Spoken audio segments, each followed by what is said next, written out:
లోక్ సభ సమావేశాలు ప్రత్యక్ష ప్రసారం ద్వారా చూద్దాం. Politics, but I do understand about trust, an essential requirement for any partnership to continue. I also think that I can safely say that India has not seen her last days of coalition governments. What message do you want to send to your allies and potential allies, Mr. Prime Minister? Your allies are feeling neglected, betrayed, and humiliated, as are the 5 crore people of Andhra Pradesh. We demand an explanation. In the budget, there's no mention of Amaravati, of Polavaram, our railway zone, deficit budget, special package, not to mention the other commitments made in the AP Reorganization Act and the assurances made on the floor of the Rajya Sabha by then Prime Minister Sri Manmohan Singh Ji, without which this bill would not have been passed and therefore should be considered sacrosanct. Some of your party leaders are trying to convince you that somehow your party can grow in Andhra Pradesh by breaking the promises and weakening the Telugu Desam party. Seasoned advisors of the Congress president convinced her as well in 2014 of an ill-advised strategy and paid a very dear price. From being the strongest state unit in the country for the Congress, it went to 0 out of 25 MPs and 0 out of 175 MLAs, where it's likely to stay for a very long time. The Congress thought that by betraying the people of Andhra Pradesh, it would ensure a win in Telangana and the TRS would merge with it. The Congress also had expected, because of a secret deal between them and the YSRC, they would win in AP and would also support them, if not merge. The people of AP are no fools, and the Congress was wiped out in both the states. And the YSRC devious plans were understood by the people. Please don't be of the opinion that the BJP will fare any better if it treads the wrong path. The YSRC is now again trying to fool the people of AP. They are praising the budget, cozying up to the central government, shifting the blame from the central government and the BJP to the AP government and to the TDP. The people of AP are no fools. They know that the YSRC needs to support whoever is in power in the center in order to keep their leader out of jail. Today, it may be you. Tomorrow, it may not. And what is the message you will send to the country by supporting the party whose founder and president is the poster boy of corruption in India? If you think that the YSRC would make a better alliance partner in AP, it would be a serious lapse of judgment and morality. There's a saying, sir, you can fool some of the people all of the time. You can fool all of the people. I did not name anybody. I did not name anybody. Sir, there's a saying, you can fool some of the people all of the time. You can fool all of the people some of the time, but you can't fool all of the people all of the time. Yes. And let me assure you, Mr. Prime Minister, the TDP and the people of Andhra Pradesh are certainly no fools. We demand an explanation. Our CM has visited Delhi 29 times. He's met the Prime Minister, Finance Minister, Home Minister multiple times, and every concerned minister to get the promises and assurances fulfilled. He has submitted report after report, the latest report being here. The latest report being here, sir. You can see how detailed this report is. This is not the first report. So many reports have been given to every department. It's a shame. It's shameful for the government to still say they're waiting for information or that they're still examining the situation. Sir, there are 19 items just in the AP Reorganization Act alone that are yet to be fulfilled. I'm not going to cover all of them. I'm only going to focus on 5 main items that because of the paucity of time.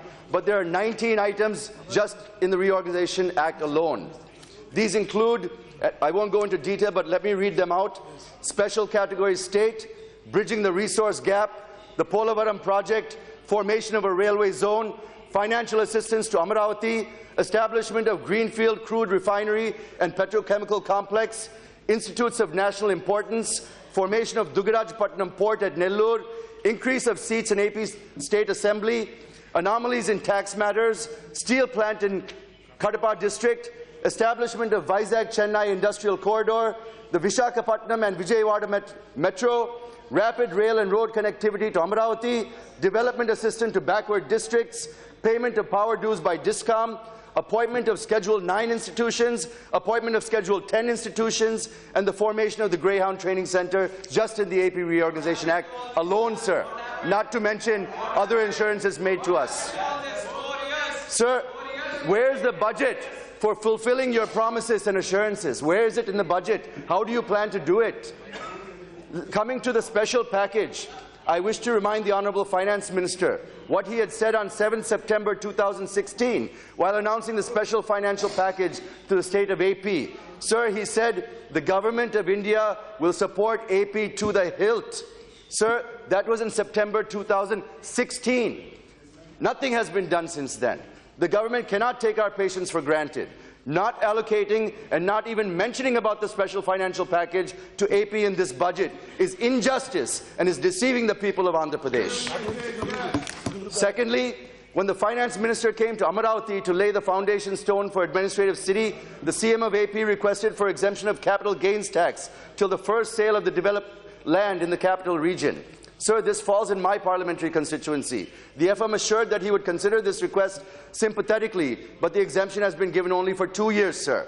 So I request that it should be given for until the first sale is made, which we made this request over and over again, but we want a confirmation, sir. Thirdly, the House is aware that AP has been given the financial package due to immense loss that it has suffered after bifurcation. The House is also very well aware that the financial packages with different nomenclatures were announced to various states and regions earlier, and we also know the fate of those announcements, sir. So looking at the past experience, the people of AP are very apprehensive that this financial package may also meet the same fate. Hence, there have been numerous demands from various quarters and also from our CM for giving legislative backing to the entire financial package announced on September 6, 2016, and also to implement the package in a fixed time frame. In view of the above, I demand the Finance Minister, through this House, to immediately release the financial package announced and also give legislative backing to the special financial package to legitimize the announcements made by the Finance Minister. I'm sure he would reply to this when he replies to the debate. Sir, coming to assurances given during bifurcation, the Government of India promised to give equal amount that the special category status would get as a special package. So I don't want to go into the special category status issue right now. Secondly, the PM also assured on the floor of Rajya Sabha a special development package, the then Prime Minister, a special development package would be given to 7 backward districts of Rayalaseema and North Coastal Andhra, and it will be on the lines of the Koraput, Bolangir, Kalahandi special plan in Odisha and the Bundelkhand special package in Madhya Pradesh and UP. But so far, the Government of India has given just 1,050 crores or 50 crores per district every year for 3 years. While the package given to KBK and Bundelkhand is 6,000 crores, only 1,050 crores is given to AP, and this is even the 50 crores is stopping after this year, sir. We want that package, sir, not a pittance to our backward districts. Sir, coming to Polavaram, the Government of AP has submitted a revised proposal of 54,000 crores as per the 2014-15 estimates. Out of this, nearly 30,000 crores are meant for compensation to be paid for land acquisition and R&R. So I only request the FM and PM to approve the revised estimates of Polavaram at the earliest, sir.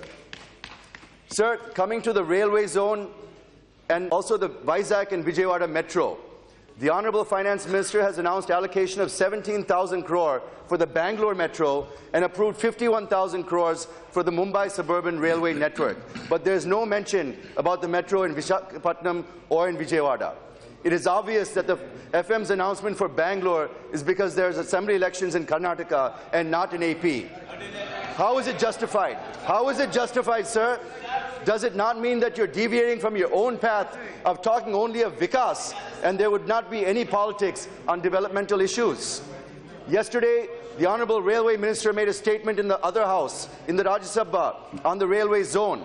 He said, and I quote, "Changing the zone and the contours of any zone involves consultations with a lot of other states. After we finish the consultation with all the states, we'll find out a viable method by which there is no dispute." This should have been done by now, sir. Why are we hearing this 4 years later? Why are we still hearing this, sir?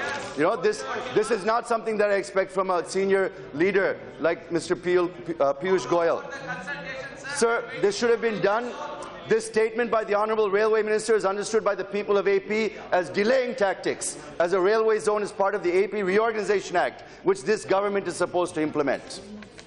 Sir, coming to our new capital of Amaravati, Section 94(3) of the Act, the AP Reorganisation Act says, the central government shall provide special financial support for the creation of essential facilities in the new capital of the successor state of Andhra Pradesh, including Raj Bhavan, High Court, Government Secretariat, Legislative Assembly, Legislative Council, and such other essential infrastructure, unquote.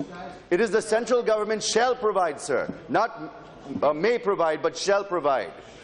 Provisional estimates indicate requirement of 1.2 lakh crores for the construction of the new capital of Amaravati.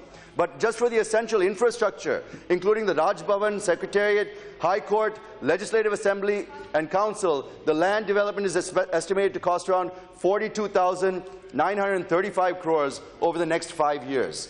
But in the last 3 years, you've provided 500 crores in 14-15, 550 crores in 15-16, 450 crores in 16-17. Nothing more has been given. 1,000 crores of this has been given for specific projects in Vijayawada and Guntur for underground drainage, not even for the capital city.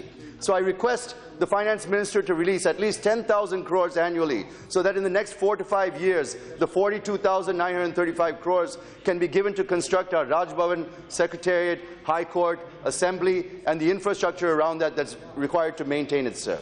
Sir, the Finance Minister made a statement in the Rajya Sabha and said that he has directed the Expenditure Secretary to sit with officials from AP and finalize about the deficit budget.